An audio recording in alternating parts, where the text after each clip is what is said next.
കേരള സർവകലാശാലയിൽ ഉത്തരക്കടലാസ് നഷ്ടപ്പെട്ട സംഭവത്തിൽ അധ്യാപകനെ ഹിയറിംഗിന് വിളിപ്പിക്കും. അധ്യാപകനിൽ നിന്നും കൂടുതൽ വിശദീകരണം തേടാനാണ് തീരുമാനം. താൽക്കാലിക അധ്യാപകനായതിനാൽ കൂടുതൽ നടപടികൾ സ്വീകരിക്കാനാവാത്ത അവസ്ഥയിലാണ് സർവകലാശാല. വിവരങ്ങളുമായി ഹാൻസ് ചേരുന്നുണ്ട്. ഹാൻസ്, എന്താണ് ഇപ്പോൾ ഇതിലെ അവസ്ഥ? ഈ കുട്ടികളുടെ ഭാവിയാണ് നഷ്ടപ്പെട്ടത്, വസ്തുതയാണ് എന്നതെല്ലാം അധ്യാപകൻ തുറന്ന് സമ്മതിക്കുന്ന സാഹചര്യം കൂടിയുണ്ട്. എങ്ങനെ ഒരു നടപടിയിലേക്ക് കടക്കും? മറ്റേതെങ്കിലും തരത്തിലുള്ള ഒരു ക്രിമിനൽ നടപടിയെക്കുറിച്ചോ ഒക്കെ ഏതെങ്കിലും തരത്തിലുള്ള ആലോചന നടക്കുന്നുണ്ടോ?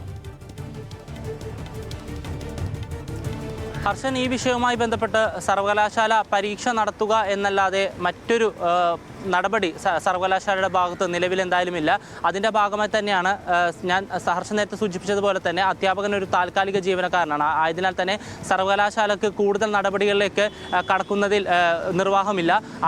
അതിനാൽ തന്നെയാണ് ഇപ്പോൾ കഴിഞ്ഞ ദിവസം DGPക്ക് അടക്കം പരാതി നൽകി ഈ ഉത്തരക്കടലാസ് നഷ്ടപ്പെട്ടതുമായി ബന്ധപ്പെട്ട് അന്വേഷണം നടത്തണമെന്ന് സർവകലാശാല ആവശ്യപ്പെട്ടിരിക്കുന്നത്. അതിനോടൊപ്പം തന്നെ നാളെ വൈസ് ചാൻസലറായിട്ടുള്ള മോഹനൻ കുന്നുമ്മലിൻ്റെ നേതൃത്വത്തിൽ രാവിലെ 10:30 ആസ്ഥാനത്തൊരു യോഗം വിളിച്ചു ചേർക്കുന്നുണ്ട്. സിൻഡിക്കേറ്റിൻ്റെ പരീക്ഷാ സ്ഥിരസമിതിയുടേതാണ് യോഗം. അതിനുശേഷം മറ്റ് നടപടികളിലേക്ക് കടക്കാനാണ് സർവകലാശാലയുടെ തീരുമാനം. അതിനോടൊപ്പം തന്നെ ഇപ്പോൾ ഏറ്റവും പുതിയതായി വരുന്ന വിവരമനുസരിച്ച് അധ്യാപകനെ സർവകലാശാലയിലേക്ക് ഹിയറിങ്ങിനായി വിളിപ്പിക്കും. അദ്ദേഹത്തിൻ്റെ ഭാഗത്തുനിന്ന് കൂടുതൽ വിശദീകരണം തേടും.